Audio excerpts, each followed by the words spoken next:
আমার চার্জার গুলো হয়েছে কি আমি শিপিং এ দিয়েছি কিন্তু হংকং এ আটকে আছে, এই কারণে তোরে দিতে পারতাছি না। তবে আমি কম দামে ভালো একটা চার্জার তোরে কিনে দিতে। সমস্যা না, আমরা যে কোনো জায়গাতে অরিজিনাল দিলেই হইব।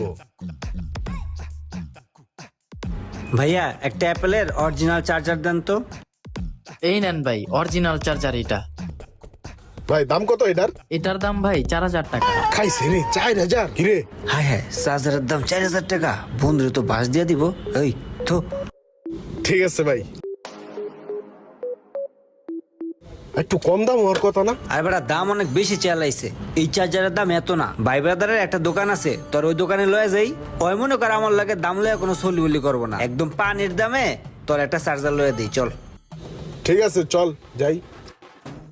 আরে লোকমান, কিরে কি অবস্থা? ও এই তো ভালো। দেখ তোর দোকানে ভাই ব্রাদার লয়ে আইছি বুঝছস। বাইরে একটা অরিজিনাল চার্জার লাগবে অ্যাপেলের, একটা চার্জার দে তো। আরে ভাই ব্রাদার